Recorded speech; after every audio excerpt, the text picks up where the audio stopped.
네,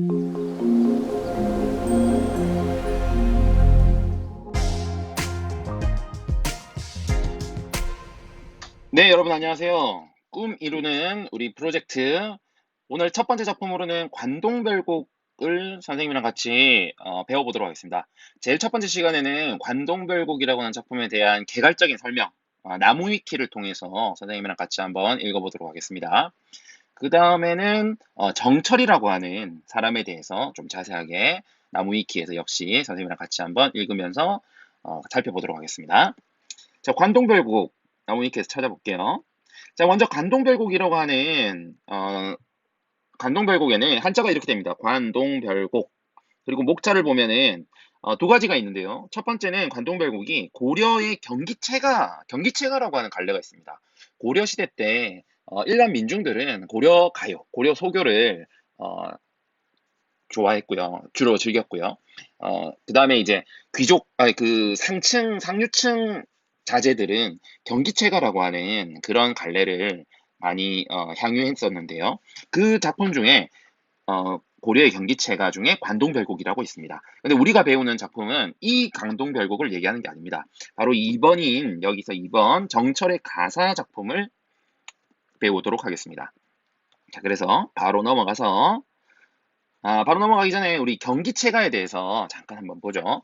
국문학자들이 경기체가를 낮게 평가하는데요. 대략 아래 두 가지 이유 때문이다. 여기 선생님이 얘기하고 싶은 부분이 있어서 같이 한번 보도록 하겠습니다. 첫 번째, 국문으로 지어졌음에도 한문이나 한자를 지나치게 많이 사용하면은 자국어 문학, 민족 가치로서의 가치가 높지 않다. 네, 실제로 경기체가는 국문으로 지어졌음에도 불구하고 한문, 한자어를 지나치게 많이 사용합니다.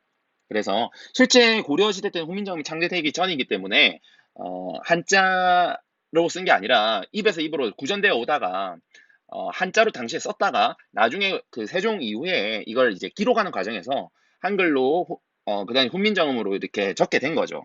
근데 어쨌든 한국어로 지어진 거잖아요. 근데도 한자어를 지나치게 많이 사용합니다. 그래서 가치가 높지 않다라는 거고요. 그다음 시가문학의 정수라고 할 수 있는 서정성이 굉장히 약합니다. 서정성이라고 하는 것은 그 개인의 어떤 감정 같은 거거든요.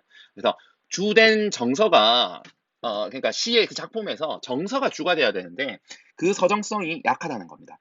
대신 교훈적인 그리고 교술적인 그런 내용을 좀 많이 담고 있습니다.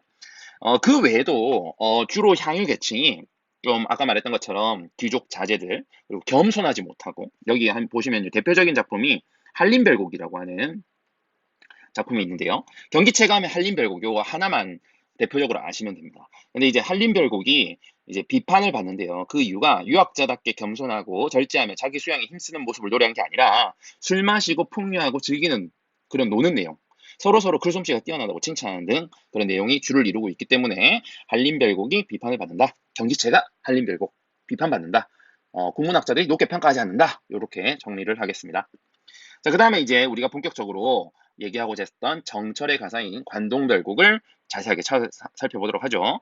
조선 중기에 관동별곡을 조선 정기 작품을 알고 있는 그리고 그렇게 설명하는 경우도 많은데 정확하게 따지면 조선 중기입니다. 조선 중기라고 하는 임진왜란 즈음인 거예요. 임진왜란 조선 중기에 정철이 남긴 가사 겸 술 처먹고 싸돌아다니는 노래다 이렇게 평가하고 있는데요. 심지어 직역하면 백성들을 알코올 중독자로 만들겠다는 그런 노래다. 요거는 좀 과한 해석이네요. 마지막 부분에 그런 약간 이런 뉘앙스가 있긴 합니다. 근데 이제 요렇게까지 의도한 건 아니겠죠. 백성들을 알코올 중독자로 만들겠다라는 재미로 이렇게 이해하시면 되겠습니다. 재미로 이렇게 쓴 거다. 대한민국의 수많은 고등학생들에게 큰 고통과 암을 선사하는 문화 작품이다. 이건 맞습니다. 선생님도 고등학교 때 관동별곡을 진짜 머리 뽑아가면서 예, 열심히 공부했었던 기억이 있습니다. 기억해도 별 좋은 기억은 아니에요. 외우고 이해는 잘 안 가고 배우고 나서도 무슨 내용인지 잘 모르겠고 그랬었던 기억이 있습니다. 이걸 이제 가르치려고 하다 보니까 계속 여러 해 이렇게 하다 보니까 알게 된 거지 결코 만만한 그런 작품은 아닙니다. 공부하다 보면 시험 치다 보면 저절로 정철을 무지하게 씹어대게 된다. 주 내용은 만물을 관찰하면서 임금을 찬양하고 아첨하는 뉘앙스가 대부분이다. 이걸 공부하자니 외국어보다 어려운 국어가 따로 없다. 어떤 이들은 정철의 흑역사를 국어책과 역사책에 아카이브로 박제했다고 한다.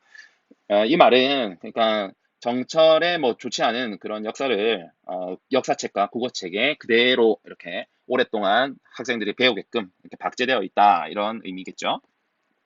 자, 사실 이 정철의 관동별곡은 백광홍이라고 하는 사람이 쓴 관서별곡의 영향을 받아서 그 태백산맥을 기준으로 해서 왼쪽 서쪽이 관서별곡 관서지방이고요. 오른쪽이 관동지방이죠. 대표적인 지역이 강릉입니다. 강릉, 속초 뭐 이런 데가 관동지방이고요. 이제 그 관서별곡의 영향을 받아서 관동별곡이라는 작품이 나오게 된 거죠. 송강 가사는요. 정철의 호가 송강입니다. 그래서 송강이 쓴 작품들 작품집에서 송강 가사에 이 관동별곡이 전합니다. 정철의 대표적인 작품으로는 저기 우리 지금 배우고 있는 관동별곡 외에도 대표적으로 좀 유명한 작품이 속미인곡, 사미인곡, 다 가사 작품입니다. 사미인곡, 속미인곡, 관동별곡 이렇게 세 가지가 아주 유명한 작품이고 이제 굉장히 중요한 작품입니다.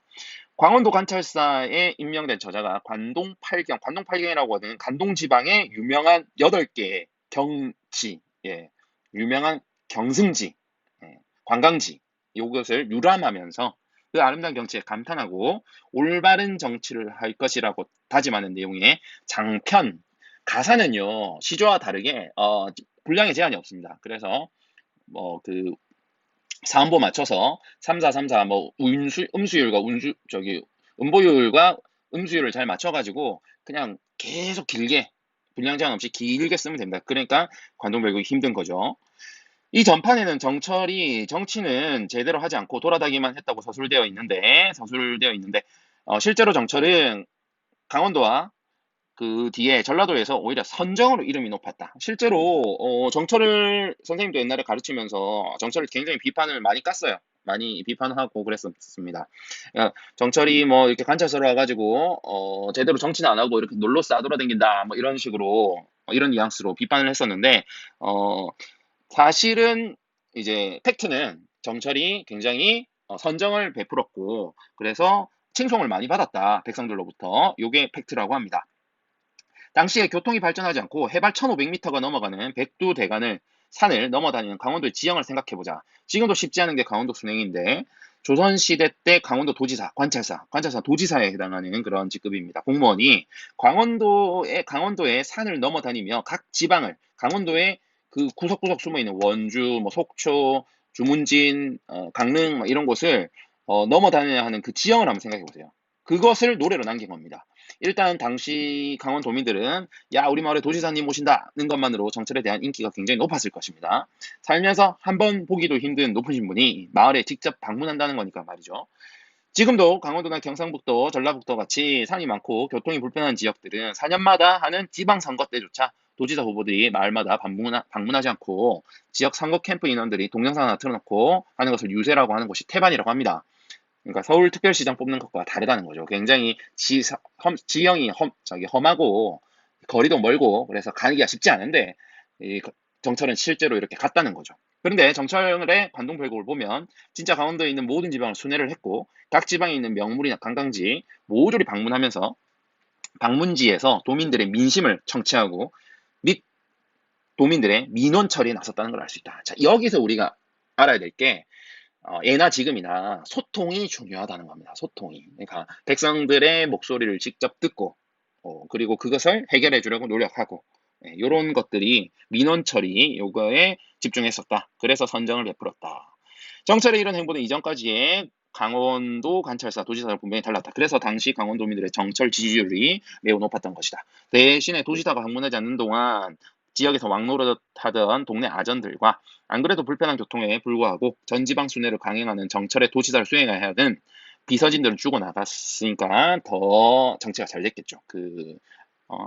그러니까 뭐 우두머리가 그렇게 나서니까 그 밑에 일하는 사람들 죽어나지만 백성들은 행복했겠다라는 겁니다. 매년 수능에서 시즌이 되면은 직출제 우선순위에 꼽히는 고전문학이다. 그래서 1998년도, 2015학년도 수능에 2번이나 출제되었고 평가원 교육청 모의고사에도 수시로 출제된다. 평가원 모의고사 및 수능에 4번 이상 출제된 유일한 문학 작품이다. 여기 태그 한번 보면요. 98년도 수능, 그다음에 2010년도 6월 모평, 15년 수능, 21년도 바로 최근이죠. 최근에 6월 모평. 이렇게 나왔습니다. 2010년 6월 모의평가에서도 관동별곡이 출제되었는데 고전이 참 오래간만에 원문으로 출제되어 학생들에게 충격과 공포를 선사했다. 2014년 11월 모의평가에도 출제되어 그랬고요. 참고로 약간 다르지만 1997년 수능에서는 수리탐구 2 영역의 지문에 언급된 적이 있다고 한다. 네, 특이한 편이고요. 2015년도 수능에 마치는 국어 B형의 그때 2015년 때는요 국어 A, B가 있었습니다. 네, 그래서 A는 약간 저기 문과, 뭐 B는 이과, 약간 이렇게 난이도의 차이를 뒀다는데 큰 차이는 없었어요. 약간 비문학 지문이 더 많거나 문학 지문이 좀 더 많거나 이런 식으로 가져갔었는데 이제는 더 그런 거 없어졌죠. 고전 문학 지문으로 나와서 신채호, 칸트, 슈퍼문으로 이어지는 비침 비문학 때문에 이미 털릴 대로 털린 수험생들의 멘탈을 신명나게 털기고 무영탑으로 보내버렸다. 아, 선생님 이때 기억납니다. 이 문제 2015학년도에 무영탑까지 풀어봤었는데 굉장히 어려워했었던 네, 2015학년도 수능이었어요. 2020학년도 대학 수학능력시험 대비 수능 완성에서 관동 별곡이 실리면서 출제 가능성이 더욱 높아졌지만 결국 나오지 않았다. 그러나 바로 다음 해 2021학년도 6월 모평에 출제되었다. 수특 직접 연계가 아니라 작가 연계인 것으로 확인되며 고어 원문으로 출제되지 않아서 해석에는 크게 어려운 부분이 없었고 문제 난이도 역시 그렇게 높지 않았다. 다만 관동별곡을 처음 본 수험생들은 잘 해석이 되었지 않았을 가능성이 크다. 작년 지지 세트용 문항이거나 N수행 배려다 카더라. N수생이 아무래도 관동별곡 이런 거에 그 고전에 익숙하니까 그런 배려다 카더라 통신입니다. 또한 여러 재외국민 특별전형 준비학원 국어 선생님들의 공통된 의견으로 매년 인서울대학 중 어딘가 반드시 나온다라고 하시며 경연 정도로 다른 대학들에 나온다고 한다. 결국 2007년 서울대 사범대 국어교육과 지균 면접에서 암송하라라고 하는 질문을 했다고 한다. 그래도 국교과 면접이라 그리 뜬금없는 것은 아니었을 터. 그러나 1980년대까지만 해도 거의 외우는 게 당연한 분위기였다고.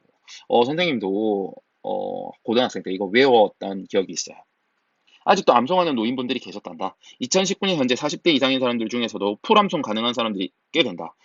풀암송까지는 아닌 것 같아요. 일부가 좀 기억이 나는 그런 경우가 있죠. 시험에 너무 자주 나오니 통째로 외우는 것이 편했으니까. 많은 이들에게 고통을 선사한 작품인 건 맞지만 국어의 변천사를 연구하는 저 경우에는 절대 지나칠 수 없는 작품임이 틀림없다. 당시 살인의 신분을 가진 이가 한글 경우 당시의 경우 언문이죠. 그러니까 천하게 생각했습니다. 한글을 사용해서 완결시킨 몇 안 되는 작품이었기 때문에 술을 너무 퍼마시니 한시를 지을 수는 없었을 수도 있다. 정철이요 술을 좋아했던 게 굉장히 유명한 일화입니다. 그래서 장진주사라고 하는 술을 너무 좋아하는 뭐 애주가 이런 노래도 불렀고요. 그 다음에 뭐 그러니까 요새로 치면 뭐 맨날 술이야 뭐 이런 노래인 거예요. 자, 그래서 한시를 지기는 좀 힘들었을 거다. 이런 맥락인 거죠. 관동별구의 전문 및 현대 어플이 요거는 이제 두 번째 영상에서 선생님이랑 같이 해보도록 하겠습니다. 굉장히 길죠? 자, 이해해 보겠습니다. 조선의 대표적인 기행 가사로 강원도 관찰사에 임명된 저자가 관동의 아름다운 경치에 감탄하고 올바른 정치를 할 것이라고 다짐하는 내용을 매우 아름다운 한국어 문체로 풀어서 문학의 정수를 보여줬다는 평을 받는다. 네, 여기서 관동의 아름다운 경치라고 했는데 크게 두 부분으로 나눌 수 있습니다. 첫 번째는 금강산입니다. 내금강이라고 하는데요. 내금강, 외금강. 그러니까 금강산에 1만 2천 봉이라고 하잖아요. 근데 그 금강산의 안쪽 부분, 그 다음에 금강산의 어떤 바깥쪽 부분, 이런 부분에 이제 금강산 유람이 있고요. 그 다음에 이제 크게 두 번째 부분은 동해 지역입니다. 동해 지역. 그러니까 동해의 위아래를 가는데요. 이제 그거 설명하는 선생님에 따라서 이제 관동 팔경이라고도 얘기를 합니다. 관동의 유명한 지역 8군데, 명승지 8군데를 가는데 동해죠. 쉽게 말하면 동해의 군데군데 8군데를 가는 겁니다. 유교 문화와 도교 문화의 영향이 나타나 있는 것이 특징이며 섬세하고 화려한 기교가 인정되는 작품이다. 사실 입시 위주의 교육에 맞아가면서 외워서 그렇지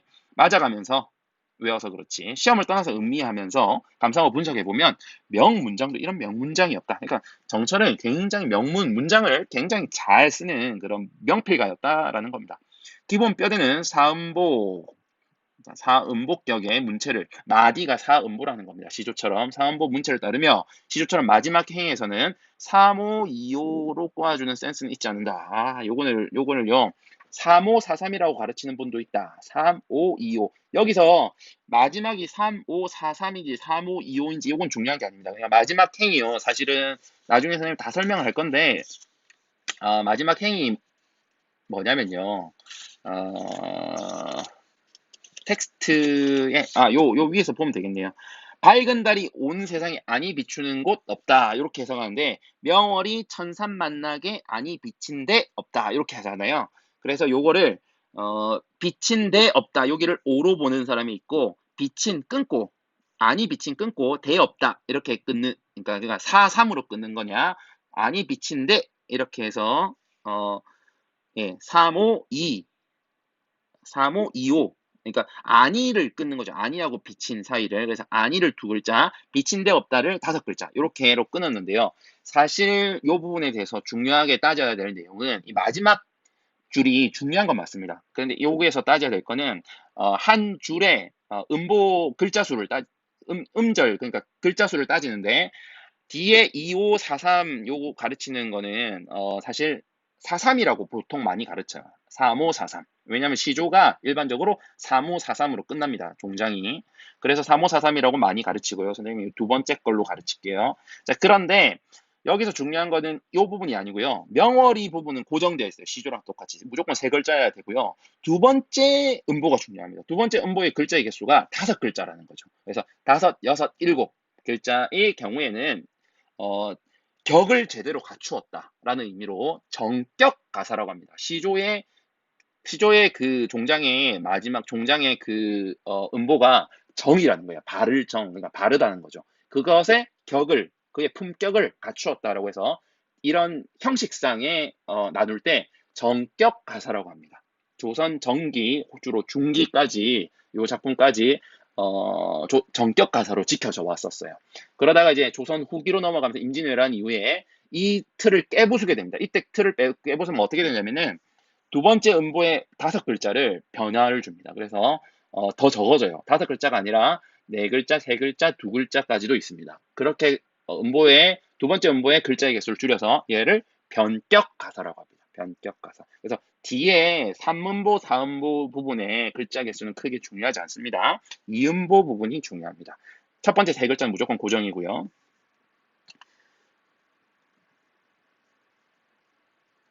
시상이 4단으로 나뉘면서 진행되는데 1단에서는 자연 속에 응거하다, 응거는 숨어 지낸다는 겁니다. 떨어지자마자 발벗고 나와 경쾌하게 부임하는 모습이 나왔고, 그러니까 자리가 생기자마자 바로 경쾌하게 부임을 했고, 두 번째 단에서는 내금강의 절경, 3단에서는 외금강과 해금강, 그리고 동해안의 관동팔경 유람으로 정리된다.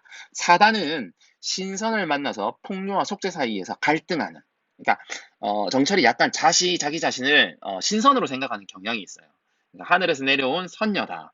이렇게 자기 자신을 약간 높이 평가하는 자아도취적인 경향이 있는데 이따 정철을 자세하게 또 나무위키 다시 보면서 또 설명하겠습니다. 그래서 신선을 만나서 풍류와 속세 사이에서 갈등하는 그런 작품 속에 또 다른 주제의 클라이막스 부분이 하이라이트 부분이 나옵니다. 이를 정철의 선조모의 찬양시로 보는 시각도 있다. 왜냐면은 여기서의 그 자주 나온 사자성어가 바로 연군지정입니다. 연군지정. 그래서 임금님을 사모하는 그런 아까 우리 아첨한다 그랬잖아요. 그런 찬양시로 보는 시각도 있다는 겁니다. 일곱 자로 요약하면 임금님 사랑해요가 된다. 이 때문에 일부에서는 정철이 호로게이가 아니냐는 의문을 제기한 이 부분은 선생님 할 말은 많지만 하지 않겠습니다. 잠깐 잠에 들었더니 꿈에서 신선이 와서 너 나 못 알아보겠어? 너 신선이었잖아. 옥황상제 앞에서 경전 한 글자 잘못 읽었다고. 요게 많은 문학 작품에서의 모티프인데요. 신선들의 세계에 있다는 황정경이라고 하는 경전인데 이게 이제 도교의 경전입니다. 그래서 아까 유불도가 이게 세 개가 합쳐져 있다라는 그 설명이 되는 겁니다. 항정경이라는 경전인데 옥황상제 앞에서 이 경전 한 글자라도 틀리게 되면 암송에서 인간 세상으로 떨어진다라는 그런 이야기가 있는 거죠. 그래서 너 하늘에 떨어진 그 선녀고 선녀는 도교에서의 어떤 신선 같은 그런 존재인 겁니다. 그래서 인간 세상으로 쫓겨나서 지금 이렇게 살고 있는 거잖아 라고 말하는 장면. 하늘에서 죄를 지어 천인이 인간계로 유배된다는 내용은 조선시대 고전소설의 대표적인 클리세는 모티프, 그러니까 반복되는 이야기의 패턴 이런 겁니다. 데우스 엑스 마키나이다. 적강 모티프라고 합니다. 적강 모티프. 지금으로 치자면 자신이 알고 보니 재벌 2세라거나 천부적 재능의 초령자, 초능력자 등등 뭐 이런 거에 해당한다고 할 수 있습니다. 오케이, 우리 이어서 그럼 이제 정철을 한번 살펴보도록 하겠습니다.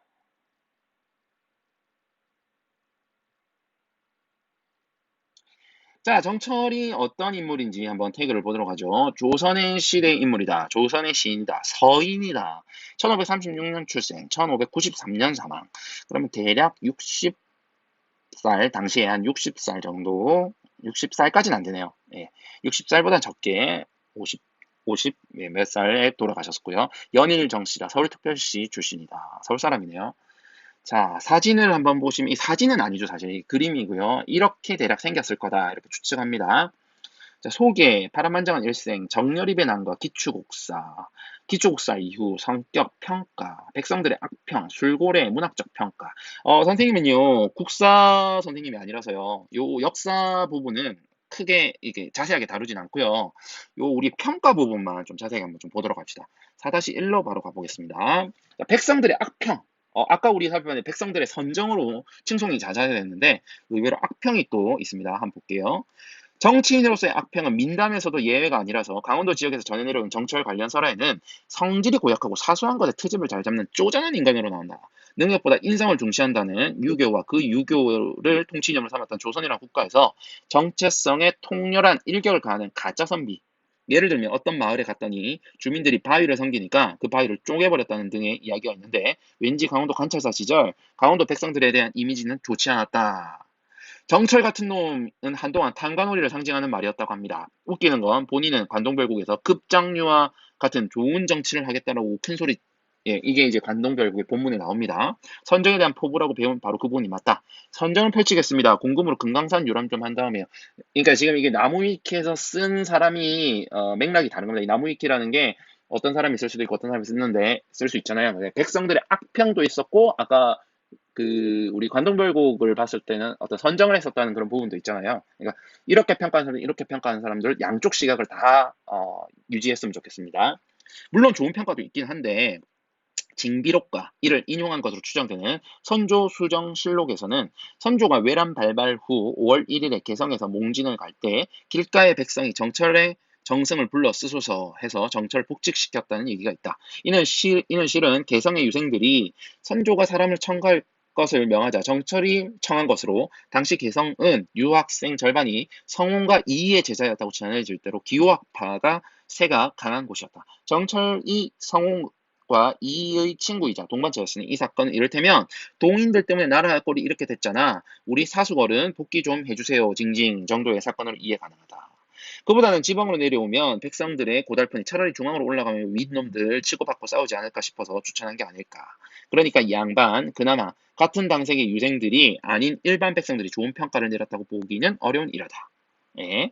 그리고 그렇게 복직한 다음 긴급 상황에서 술 처먹어서 회의에 불참하는 등 일관된 모습을 보여주었다. 그리고 사실 백성들의 청원은 전후관계와 선조실록과 비교해보면 완벽한 역사 왜곡이다. 임진왜란 직전 정철은 강계에 유배가 있었는데 당시 선조가 강계로 피난 갈 계획을 잡았고 이것 때문에 강계 지역의 상황을 알 필요가 있어서 강계로 유배가 있는 고위 관료인 정철을 부른 것이다. 실제 정철은 선조를 만나자마자 첫 어도부터 강계 이야기를 했으며 백성들의 추천으로 정철이 등용되었다면 무슨 정치적 전략적인 토론을 벌여야 하는데 정철은 선조와 만나자마자 오로지 강계의 상황에만 묻고 답했다. 뒤에 부분에 정치적이 역사적인 어떤 정치에 관련된 내용들인데요. 그러니까 쉽게 말하면 백성들의 악평이 주되다. 정철은 결코 좋은 사람은 아니다. 이런 내용입니다. 그 다음에 태그는 술고래입니다. 정송강은 술에 취해 있어 나란 일을 돌보지 않았다. 유성룡이라고 하는 사람이 있잖아요. 징비록. 그 유성룡이 이렇게 운암잠록이라고 하는 글에서 이렇게 평가했다고 합니다. 유성룡 위에도 언급되었던 대인관계가 개판이었던 정철과도 관계도 나쁘지 않은 인물임에도 그의 주벽만큼은 넘어가지 못했던 것 같다. 주벽은 술버릇을 얘기합니다. 술고래, 술에 대한 버릇. 개인적으로 엄청난 주당으로 폭음에 따른 주사를 부려 낭패를 본 일이 많았다. 작품 중에 한 잔 먹세 그려 또 한 잔 먹세 그려 꼭 꺾어 세어가며 무진무진 먹세 그려라는 선생님 아까 얘기한 거죠. 장진주사라는 작품이 있을 정도로 술을 매우 좋아했다. 맨날 술이야 하는 그 노래의 맥락입니다. 왕인 선조가 정철의 애주에 감탄에 하사한 술잔 역시 지금까지 남아 있다. 더욱 가관인 것은 선조가 그대가 술을 좋아하나 너무 과함이 걱정되니 앞으로 이 잔으로 하루에 한 번만 마셔라. 쉽게 말하면 술 좀 작작 마시라 라는 의미로 하사한 은잔을 이 작자가 한 방울을 더 마셔보겠다는 집념으로 망치로 두드려서 사발로 만들어 마셨다고 확실하지는 않은 이야기입니다. 송강정철 13대 후손 송강에게 절주하라고 선조대왕께서 은대를 내리셨는데 그걸로 자시다 보니 적어서 더 먹었으면 해서 망치로 두드려서 늘렸다는 일설이 있는데 확실한 이야기는 아니고 자국이 조금 있는 것처럼 보이는데 만드는 과정에서 두드려서 만들었기 때문에 망치 자국이 보이는 거지 일설과 같은 술을 조금이라도 더 먹으려고 망치 두드렸다고 하는 건 신빙성이 없다는 게 일반적인 설명이다. 다만 실제 은잔의 모습을 보면 볼까요? 요렇게 진짜 두드렸네요. 네, 신기합니다. 어느 정도 설득력이 있긴 하다. 술잔이라고 하기엔 사발만큼 매우 크며 망치질된 모양새가 왕의 하사품 치고는 매우 추잡하다. 물론 안 그래도 정철이 쏙좁기로 유명한 선조에게 찍힌 마당에 왕이 하사하신 물건에 이런 짓을 하다가는 목이 남아 않았을지도 의문이다. 이 이야기는 성종 시절에 재상이자 술고래 손순효가 원조이며 이런 사람이 또 있었다는 거죠. 정철이 이 이야기를 주워 듣고 술잔 늘렸는지도 모르겠지만 아무튼 정철과 친분이 있었던 유성룡조차도 정철의 술버릇에 대해서 이렇게 비판했다. 자, 그 다음에 이제 우리가 봤었던 마지막 부분이요. 그래놓고 관동봉을 별곡의 결사 부분을 보면 신선이 화자에게 술 한 잔을 권할 때 한다는 대답이 백성들을 먼저 마시게 한 후 그들이 즐거워하는 모습을 보면서 나중에 마시겠다라며 이걸 선, 후, 우리 먼저 선자, 뒤 후자, 선, 우, 먼저 근심하고 후, 락 뒤에 기뻐하겠다가 아니고 선, 우호락인 듯 선우호락이 아닌 위선의 극치를 적어 놓았다라고 평가를 받는 겁니다. 문학적인 평가를 한번 봅시다. 자기가 지은 시 때문에 후손들에게 천하의 개쌍놈 취급을 받은 줄은 정철 본인도 몰랐을 거다. 예. 후세낭의 대표작으로 관동별곡, 사미인곡, 송미인곡, 그 외에도 성산별곡이라고 또 있습니다. 관동별곡은 제7차 교육과정의 국정교과서 시절 고1 국어과정의 끝판왕이라고 할 수 있을 정도로 고등학생들을 괴롭혔습니다. 교사들이 얼마든지 이것을 꼬아서 기출문제로 낼 정도로 굉장히 힘들게 만들었던 그런 작품입니다. 얼핏 보면 사모하는 님으로 교묘하게 표장되어 있어 마치 그리운 연인을 묘사하는 게 아닌가 싶지만 국어 시간 졸지하는 학생들 다 알다시피 이게 당시 왕인 선조에 대한 묘사입니다. 보통 유배를 간 선비들은 본인을 다시 불러달라고 이런 식의 러브레터를 보내기도 합니다. 실제 교육 과정에서 직접적으로 표현되지 않아도 절제자로 표현되고 있는 중입니다. 예시로 다음은 사미인곡 일부이다. 사미인곡도 사미인 할 때 이 미인이 임금을 말하는 겁니다. 그래서 임금을 그리워하는 그런 노래. 임금을 생각하면서 그리워하는 그런 노래입니다. 속미인곡은 역시 임금인 선조를 그리워한 사미인곡의 속편이다 라고 해서 속미인곡이라고 합니다. 사미인곡이 먼저고요. 속미인곡이 투입니다. 원, 투. 자, 하루도 열두 때 한 달도 서든 날 잠시라도 님 생각을 말아가지고 이 시름을 잊으려 하여도 마음속에 맺혀있는 골수까지 사무쳤으니 편적과 같은 명의가 10명이 오더라도 이 병을 어찌할까? 임금을 사랑하는 병이죠. 아, 내 병이 이 임의 탓이로다. 차라리 죽어서 범나비가 되오리다. 꽃나무 가지가지마다 족족 앉았다가 향 묻은 날개로 님의 옷에 올무리라. 님이야 나인 줄 모르셔도 내 님을 쫓으라노라. 이렇게 왕한테 쓴 시인데요. 구운몽의 저자 김만중이 고평가했던 그런 작품입니다. 구운몽의 김만중은 굉장히 우리 역시 중요한 그 작품들로 평가하죠. 구운몽 비롯해서 김만중이요. 호가 서포입니다. 서포만필이라고 하는 책이 있는데요. 거기서 관동별곡, 사미인곡, 송미인곡 이 세 작품이 우리말로 아름답게 표현한 점을 높이 평가했고요. 우리나라의 진짜 문장은 이 세 작품밖에 없다라고 평가했는데 다 정철의 작품인 거죠. 그 중에도 가장 고평가한 작품인 바로 송미인곡입니다. 그 이유는 뭐냐면요. 그 이유는 송미인곡이 우리말을 많이 사용했다. 사미인곡의 경우에는 한자가 많아요. 근데 송미인곡은 우리말을 아름답게 잘 사용했다, 잘 활용했다라고 송미인곡을 가장 높이 평가합니다. 조선의 이소는 중국의 유명한 문학가인데 동방의 이소라고 평가할 정도다. 이소를 쓴 구런이 알았으면 들고 있던 돌로 패버렸을 듯하다. 이소는 초나라의 현실을 개탄하여 명나소에 몸을 던졌던 구런이 쓴 시입니다. 그 쓴 시인데 동방의 이소라고 평가할 정도로 구런이 쓴 시일 정도로 굉장히 높이 평가받았다라는 겁니다. 그런데 조금 짜게 식을 내용을 조금 짜게 식을 내용을 추가하면 김만중은 정철 후대에 서인으로서 자신도 정쟁 중에 유배에 가서 쓴 서포만필에서 저 이야기가 나온다. 김만중이 송민곡을 높이 평가해서 우리말을 사용했기 때문이라고 하지만 가사와 소설로 이어지는 문학 장르적 성향도 그렇고 결국 풀어주세요로 대표되는 작가의 마음 등 김만중이 공감할 여지는 너무 많았다. 아마도 고등학생 시기를 경험한 사람 중에서는 정철을 떠올릴 때 국사 과목에 묘사되는 선조대 서인을 대표한 권력투쟁의 화신이라는 기억보다는 국어 과목을 통해 수능 언어 영역에서 외교에 가까운 문장으로 한층 더 골머리를 앓게 만드는 악독한 이미지로 각인된 사람들이 많을 것이다. 이와 별개로 정철의 아부와 탄관오리 행보를 아는 사람은 이런 아부성 시조를 교과서와 수능 시험에 올리는 것을 두고 비판하는 시각도 실제로 있습니다. 일단 문학 자체는 사람을 인성과 별개의 문제이긴 하지만 젊었을 때는 친일 활동에 앞장서고 해방 후에는 독재 정권의 아부에 해서 후세 갖은 비난을 받고 있는 서정주가 시가 문학 교과서에 수능 지문에 버젓이 나오고 있는 점만 봐도 알 수 있다. 요것도 서정주도 여러분이 잘 알고 있을 겁니다. 서정주에다가 선생님 한 사람 더 추가하자면 꽃의 시인인 김춘수도 같은 맥락입니다. 친일 활동에 앞장서서 김춘수 같은 경우도 일본 니혼 대학을 다녔는데 거기서 이제 조선 총독부를 비판하는 글을 써가지고 퇴학당합니다. 그랬는데 나중에 이제 전두환 정권 때 비례대표 의원으로 국회의원을 지내면서 결국 전두환을 찬양하는 시를 유튜브에 찾아보면 영상도 있습니다. 예, 그런 시를 찬양한 헌정시를 그래서 뭐 이제 임금에게 바친 용비어천가죠. 그런 시를 지은 그런 서정주와 같은 맥락입니다. 정철의 시조를 가르치는 과정에서 정철의 아부와 직무유기를 단순한 충성심과 자연에 대한 사랑으로 포장하는 교사와 시험이 있기 때문에 이런 인간을 잘 포장해서 가르쳐야 하는지에 대한 논란이 되는 겁니다. 선생님 동일하게 생각합니다. 오, 너무 많이 내려갔네요. 네, 어디 하고 있었죠? 예, 여기죠. 김만중과 달리 대표적인 삼인고, 송민, 관동별공 모두 정철이 욕먹는 아부, 직무유기를 가장 잘 드러낸 시조라 더 논란이 크다.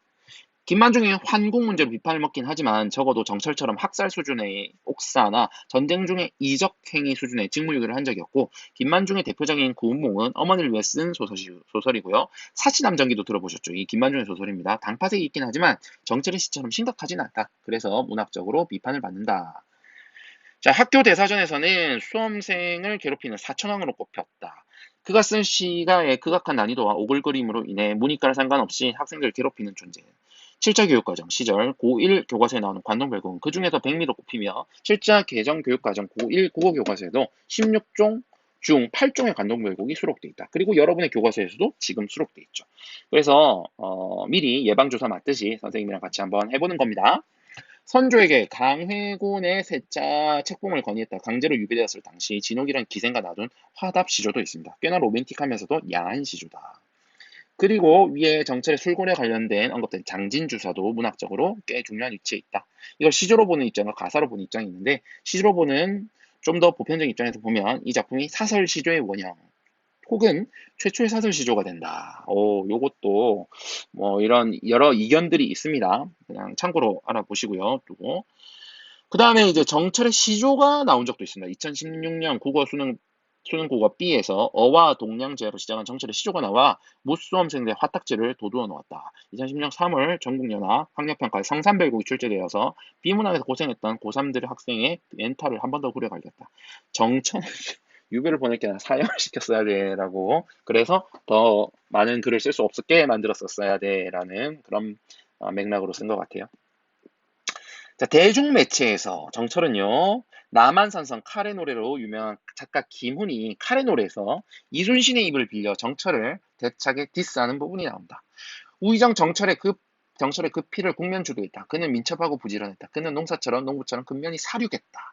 사륙을 틈틈이 그는 도가풍의 은일과 고독을 수다스럽게 고백하는 글을 짓기를 좋아했다. 그의 글은 허무했고 요염했다라고 언급한 부분처럼 정철의 정치적 행보뿐만 아니라 문학적으로도 엄청나게 혹평했다. 조선왕조 500년 임진왜란에서는 홍민우가 담당하였다. 자기 고집을 밀어붙이는 성격으로 나오지만 머리는 좀 안 돌아가게 묘사된다. 덕분에 이산해와 유성룡이 세자책봉 문제에 소극적이돼도 이들을 자기 멋대로 동의시키고 선조에게 세자책봉을 건넸다. 제대로 당한다. 드라마 왕의 윤주상이 열은 요거는 지금 이제 여러 조선왕조 500년 왕의 여자 드라마 불멸의 이순신 왕의 얼굴 이런 부분에서 연기한 부분이 윤주상 안대용, 주진모가 정철을 연기했다는 겁니다. 드라마 징비록에서는 성동혁이 열연했고, 그다음 삼국지 11회 유즈맵 아이돌 대전에서도 정철 캐릭터 군주로 등장한다. 웹툰 오성과 한음에서 실제 역사에 근거한 모습으로 기축옥사 편에 등장. 내가 그동안 해준 게 얼만데 이런 식으로 한마디를 남겼답니다. 웹툰 매지컬 고3즈에서는 고3들이 고어를 깔아뭉개는 요괴로 등장한다. 웹소설 명군이 되어보세요 2부에서 등장한다. 이렇게 많은 변용들이 있었네요. 아무래도 상관없는 얘기지만 추성의 본 문서의 인명에서 유래한 정철이라는 크리에이터가 있다. 고양시 덕양구 신원동에 송강을 기념한 송강마을이 있다. 현재도 정철의 시조가 중요 시험 문제로 출제되고 있다. 등등 정철까지 선생님이랑 자세하게 한번 살펴봤습니다. 이렇게 나무위키에는 다양한 정보들이 많아서 재밌어요. 네, 이제 다음 시간에는 선생님이랑 같이 정철의 작품인 관동별국을 선생님이랑 분석해 보도록 하겠습니다. 자료는 블로그에 올려놓도록 하겠습니다. 여러분, 안녕!